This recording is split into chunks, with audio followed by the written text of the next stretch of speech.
It's great. It's nothing like going down a mountain.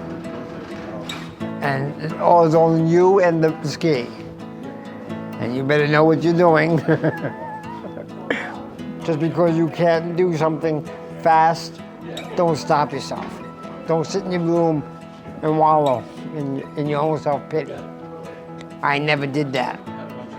For Todd Reid and other clients of the Adaptive Sports Foundation, skiing the Catskills might take more time and effort, but the experience is no less fun.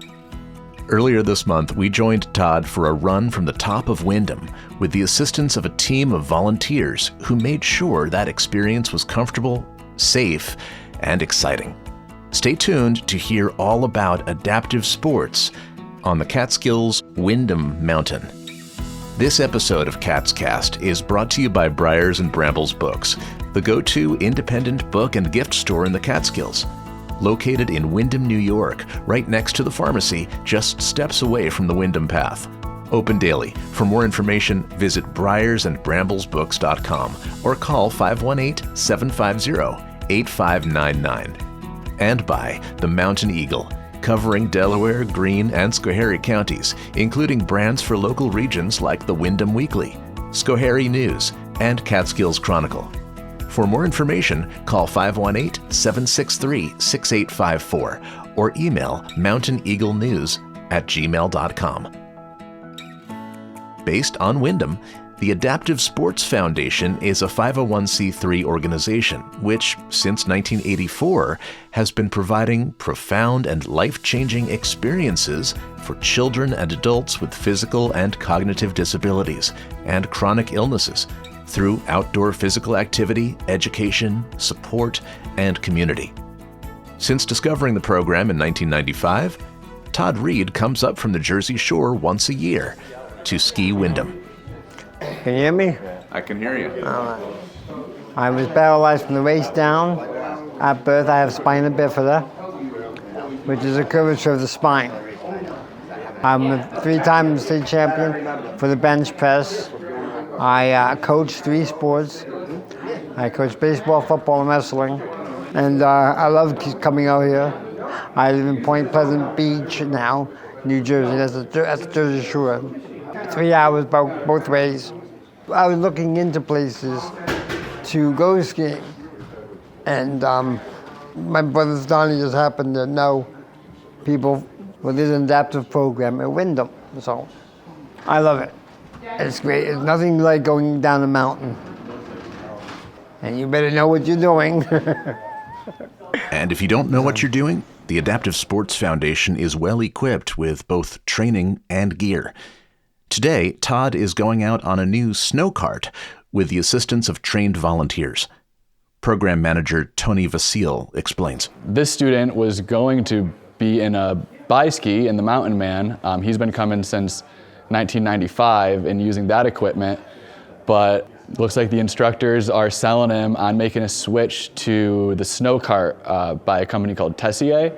The snow cart is another sit-down ski, but this provides someone who has like safety awareness and good decision making and the ability to read the terrain. It gives them a lot more independence in that the skis are controlled by the skier, by the person in the cart, using these giant levers.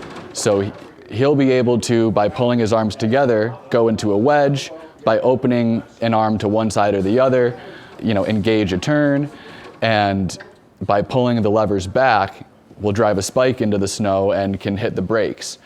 He will still have someone tethered to the back of it, but rather than them being in control, they're really just going to be there for an emergency brake and to maybe help shout out and guide where the turns, maybe should go, hold the wedge, open the wedge, hold, back to wedge, and that kind of stuff. This is going to be really cool. He's been coming since '95 at this point. That's as long as I've been alive. And so making a switch to a new piece of equipment. So that's super exciting. Later in the show, we'll join Todd for his first run in the snow cart. In the equipment room, Tony showed off a wide range of adaptive gear, including monoskis, bi-skis, and outriggers. He explains. So this is our equipment room. Through here is where all of our skis and boards get set up. That's like our rental shop. But here is the real like adaptive equipment. So on this wall is our mono skis. This wall is our bi skis. So mono skis are sit-down skis that sit on one ski under them. The goal is to be completely independent with this equipment. So if someone has a spinal cord injury or any kind of thing affecting their lower extremities, but their uppers are still pretty strong, pretty stable, this is kind of where the goal is. So we have a few students that use these. The first few lessons typically are 4 instructors maybe. If we're lucky, you're gonna get 4. So they can help push you up and work on straight runs, because you really are going so far back to the beginning to like work on your straight runs, work on your turns, and work on your stopping, just like your regular beginner progression. So eventually, once we start making turns and stopping, we can start working on getting to the lift and things like that. The ultimate independence for the monoski is using outriggers that are on this wall. You have to do like a tricep dip and get your butt high up in the air to get under the chairlift. So it is a great deal of strength to be able to become completely independent. It takes a ton of work. The other side of sit skiing is over here where we have our bi skis. Mono 1, bi 2. This has 2 skis on the ground. Most of our bi skis are from Mountain Man, which is out of Bozeman, Montana. So this system, you can see as like I tilt it, the skis interact with each other. They're articulating skis. And so as you tilt to the left like this, you can see that like the edge of both skis engages into the snow. So depending on your strength and endurance and really your overall like physicality, there's a huge variety or like a spectrum of independence that comes with this. If you're fully dependent on an instructor, cerebral palsy can affect your cognition and your physical body. Some of these students that are super involved physically and also don't necessarily have the decision making to turn and that kind of grasp of the actual driving the ski, the instructor is a few feet behind them holding on to tethers, controlling the sled as it goes down the hill by changing the tension on the tethers. The student can help you by leaning if they can understand that, if they can lean, or to even just turn their head. As you progress, if they do have some strength, what you could do is give them some handheld outriggers, and then you as the instructor help to initiate the turns, but they would, using these handheld outriggers, lean into the turn, use those to help create the edge and create the turn and things.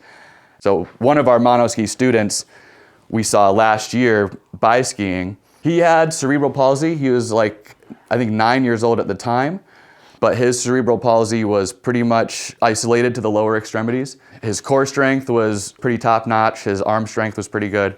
And he really looked like he understood it. He naturally read the terrain. So he gave him handheld outriggers. And at the end of the lesson, we talked to the parents. We were like, he's got it. We should really try to get monoskiing with him. If I'm standing, which would be for if I was either an amputee, 3-tracking, or someone who might need just more stability overall, we call it 4-tracking. You're making 4 tracks in the snow. With the outrigger now, it's a ski pole with just a cut ski at the bottom of it, and there's 2 modes to it. So when you're going down the hill, this is ski mode.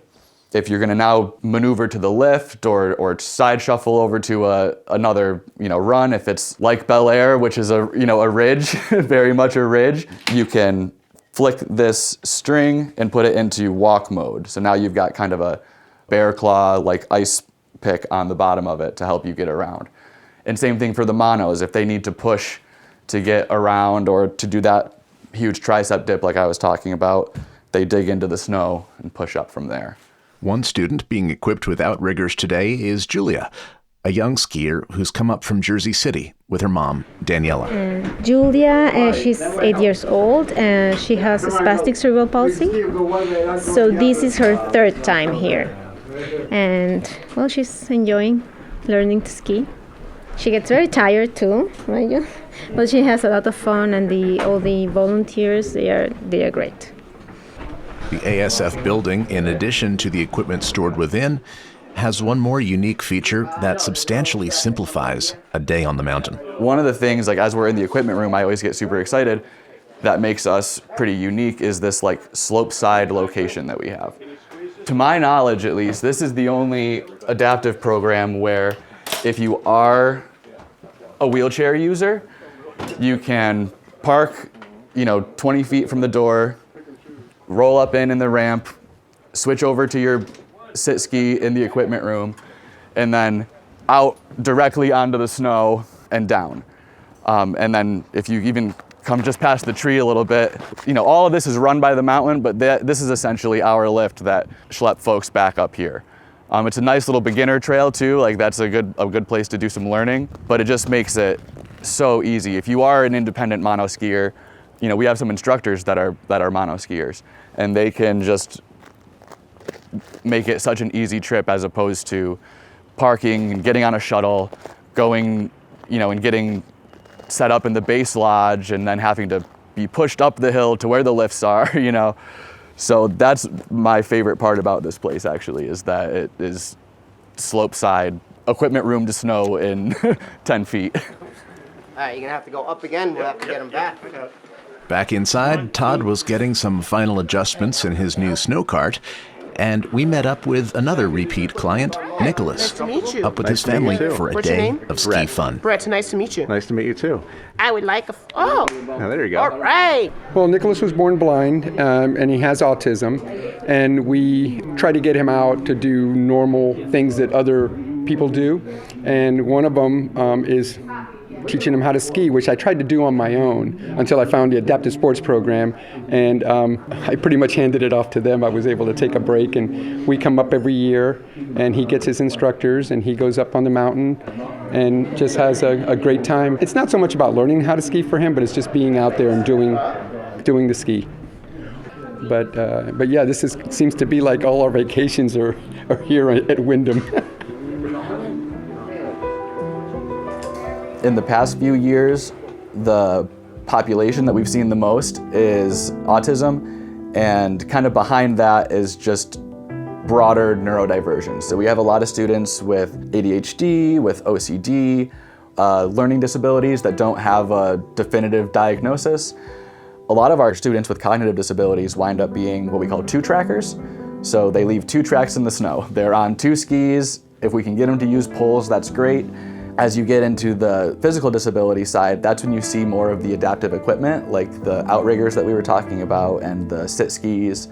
Adaptive sports is taking the activity, whether it is skiing and snowboarding like we do in the winter, or the bunch of activities we do in the summer, and it's modifying the activity or the equipment used in the activity or something about the activity itself to meet the individual. So we're not trying to change the person that comes in to accommodate skiing and ski culture and things like that. We're not trying to do that. We're trying to change the way that the skis turn, or the way that the skiing might look, or the way that the person gets down the hill. We try to alter that to meet the needs of the student. After the break, we'll hit the slopes with Todd Reid and share a lift ride with one of his instructors, a wounded veteran with his own story. Stay with us. Cats Cast is a proud member of the Central Catskills Chamber of Commerce, providing services to businesses, community organizations, and local governments in the Central Catskills region. Follow the Central Catskills Chamber of Commerce on Facebook and sign up for a weekly email of local events at centralcatskills.org. Thanks also to our listener supporters like Bill, Pamela, and Bruce. If you'd like to contribute, just click the donate button at catscast.com, where you can hear all our shows, searchable by keyword and transcript text, send an audio message, or sign up for our newsletter. All that and more at catscast.com. Back at Windham, Todd was comfortably situated in his new snow cart and 3 volunteers helped him over and onto the West Side 6 chairlift. I grabbed a chair with one of his instructors, who shared his own story on our way up to the summit. Hello, Lou Tavares. I've been with the Adaptive about 8 years now. Funny story how I found out about Adaptive. I'm actually a student of Adaptive. I came through the Wounded Warrior Project program. Was wounded in Iraq and Afghanistan. I was in a hospital and Wounded Warrior came. Wounded Warrior at the time connected with Adaptive Sports and wanted to bring veterans, wounded veterans up to get them outdoors. And luckily I was one of the people selected and never looked back. In the beginning it was very hard, but I persevered, and I loved snowboarding so much that I was determined to get it.